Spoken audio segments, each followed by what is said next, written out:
Voltamos para a parte 2 do nosso curso gratuito de prescrição e decadência. No último bloco, eu encerrei com um exemplo e destaquei para vocês que a prescrição não extingue o direito de ação. O que ela extingue é a pretensão jurídica, ok? Beleza. Então, dando sequência, eu só quero destacar que a prescrição pode ser de dois tipos. Nós estamos estudando a extintiva. A extintiva, que é a que a gente está estudando. É aquela que você vai perder algo pelo decurso do tempo. Tá? Então, estamos estudando a extintiva, também chamada de liberatória. Ela é uma punição. Então, vamos supor que você bateu o carro lá na pessoa, decorreu o prazo, decorreu 10 anos, 15 anos, e a pessoa não fez nada, você foi liberado. A pretensão do credor foi extinta. Tá? Então, é uma certa forma de punição. Mas eu quero destacar que tem um outro tipo de prescrição. Por que que isso é importante? Já já eu falo. Que é a aquisitiva. Prescrição aquisitiva. Prescrição aquisitiva, o exemplo que a gente tem é a uso capião. E por que que é importante destacar isso? Porque as causas que obstam, suspendem ou interrompem a prescrição serão aplicadas a uso capião, tá? Serão aplicadas ao uso capião. Então, por isso que eu gostei de destacar isso aqui, porque depois você pensa, não, uso capião não tem nada a ver com prescrição, não. Então, causas que obstam, suspendem, interrompem prescrição não tem nada a ver com uso capião. Tem sim, tá? Tem sim. Wallace, uso capião é um tema importante, né? Demais! Tem curso gratuito para vocês no canal do YouTube também. Então, quem quiser assistir aulas de uso capião para nunca mais errar os requisitos de cada modalidade de uso capião, está disponível aqui no canal também, tá? É dividido em 4 blocos. Não deixe de assistir o curso de uso capião que foi feito com muito carinho. Então, prescrição, vão ter 2 tipos. Extintiva, liberatória, e a aquisitiva. Essa extintiva liberatória que é a que nós estamos estudando aqui nestas aulas. Ótimo. Vamos lá no artigo 189 do Código Civil. Violado o direito, nasce para o titular a pretensão. Olha só, gente. Vou até voltar aqui para vocês verem que eu não menti. Olha lá. Violado o direito a uma prestação, nasce uma pretensão. A setinha aqui. Nasce uma pretensão e a prescrição vai matar justamente essa pretensão. Voltando lá no artigo 189, violado o direito, nasce para o titular a pretensão, a qual se extingue pela prescrição, nos prazos que aludem os artigos 205 e 206. Wallace, prazo de prescrição é só no 205 e no 206? Sim, tá? Vai estar lá. Tem que decorar? Depende para que você quer, né? Se for só para uma atuação prática, tudo você consulta. Mas para fins de provas de concurso, OAB, tem que dar uma decorada. E o 190, não é por isso. A exceção prescreve no mesmo prazo em que há pretensão. Aqui, gente, é no caso de você alegar a prescrição como defesa. Então, se eventualmente você está alegando a prescrição como defesa, vai prescrever no mesmo prazo que há pretensão. Não muda isso. É o mesmo prazo, tá?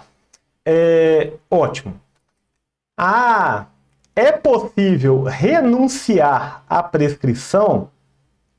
Aula passada eu falei que tem uma hipótese lá que vai poder haver a renúncia da prescrição. Mas como bom advogado, como bom estudante de direito, a nossa resposta aqui é depende. Gente, eu posso assinar para vocês agora aqui que eu estou renunciando à prescrição de qualquer coisa que acontecer no futuro? Óbvio que não. Mas se é algo que já passou e eu estou sendo cobrado, eu vou falar, não, renuncie, a prescrição está aqui. É algo que já se consumou. Então, a renúncia não pode ser feita de forma prévia. Vamos lá no dispositivo para analisar. Olha o 191. A renúncia da prescrição pode ser expressa ou tácita, e só valerá sendo feita sem prejuízo de terceiro. Então, por que eu estou falando de depende? Porque olha só, tem que ser sem prejuízo de terceiro e depois que a prescrição se consumar. Tácita é a renúncia quando se presume de fatos do interessado incompatíveis com a prescrição. E isso, gente, obviamente, essa renúncia da prescrição que pode ser tácita tem que ser de uma forma inequívoca, tá? Tem que ser de uma forma inequívoca. Então, por exemplo, sei lá, você me cobra um negócio que já prescreveu e eu te respondo, cara, fica tranquilo que até uma semana eu vou realizar o pagamento.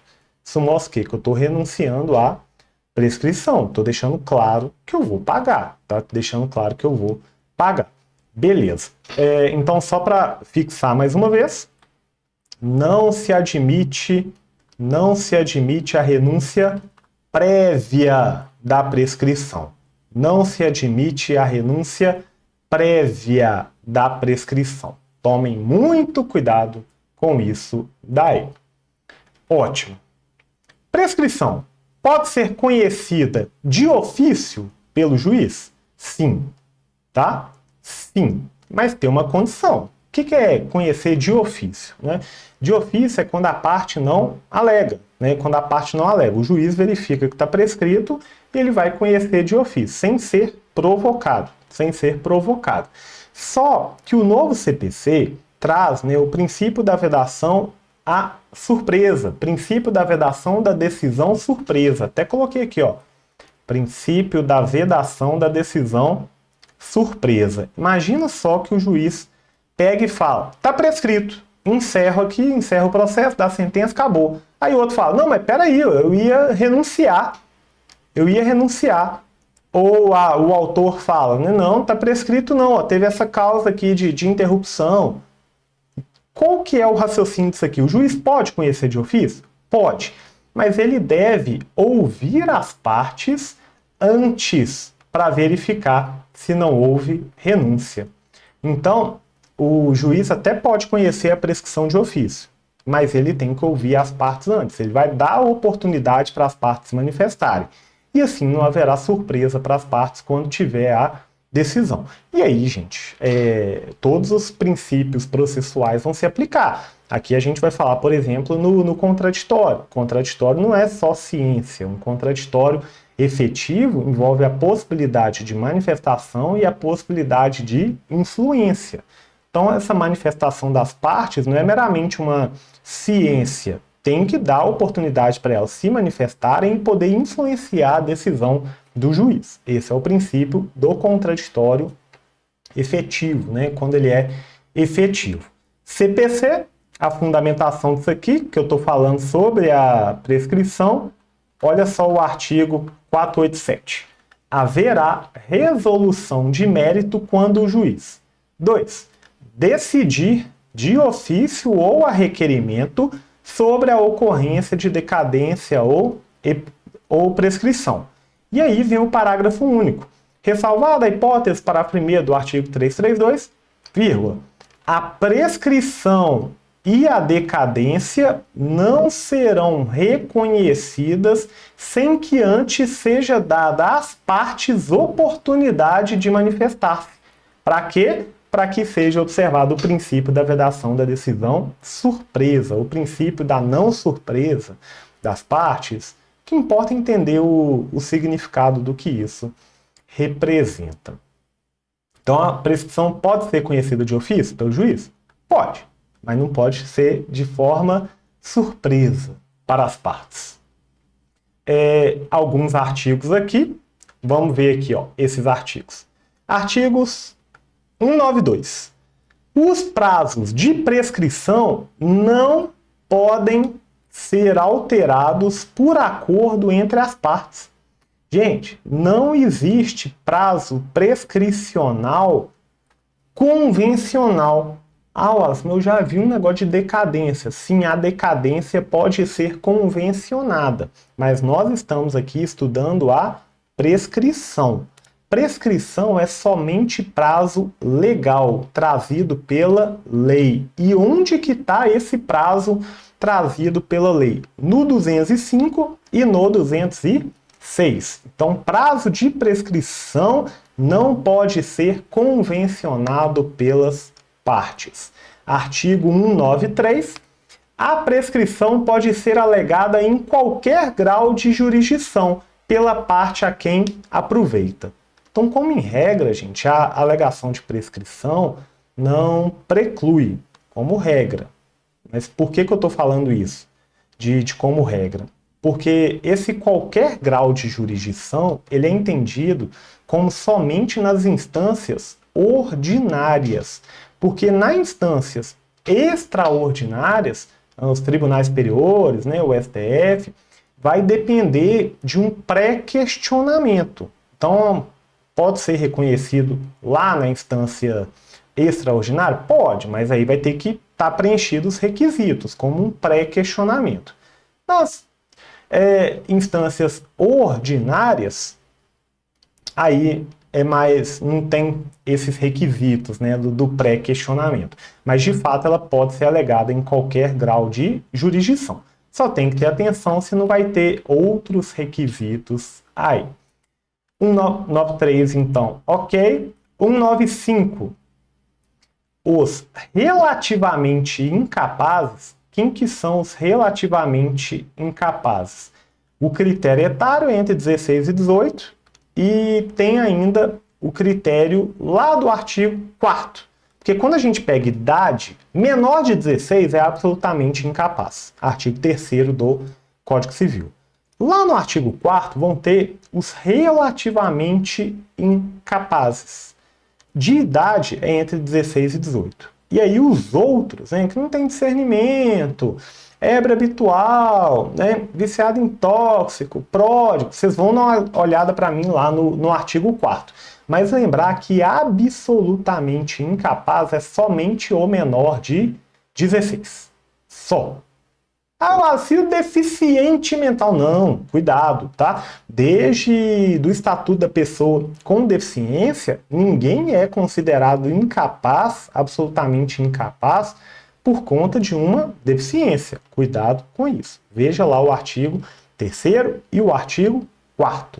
E o critério do artigo 4º, por exemplo, no aspecto da deficiência, é se a pessoa não tiver o discernimento. Mas uma deficiência por si só não impacta na capacidade da pessoa, não, tá? Será plenamente capaz. Ótimo. Então, os relativamente incapazes e as pessoas jurídicas têm ação contra os seus assistentes ou representantes legais que derem causa à prescrição ou não a alegarem oportunamente.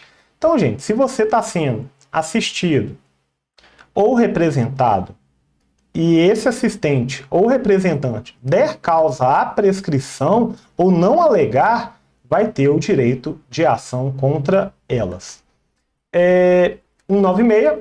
A prescrição iniciada contra uma pessoa continua a correr contra o seu sucessor. Isso aqui, gente, eu já vi em prova até de magistratura, tá? A prescrição iniciada contra uma pessoa continua a correr contra o seu sucessor. O que eu coloquei de vermelhinho aqui? A sucessão não interfere na prescrição, não suspende nem interrompe. Porque pode ter umas pegadinhas tipo, a morte vai interromper, ou a morte vai gerar a suspensão até que o inventário e a partilha sejam concluídos. Não vai ter isso daí não, tá?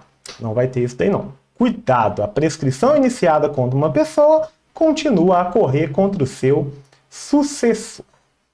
E agora a gente passa para as causas que impedem ou né, ou suspendem a prescrição. A gente estuda separado porque o código trouxe separado com relação à interrupção. Mas aqui é importante saber as causas que impedem, obstam, né, o começo, suspendem e interrompem.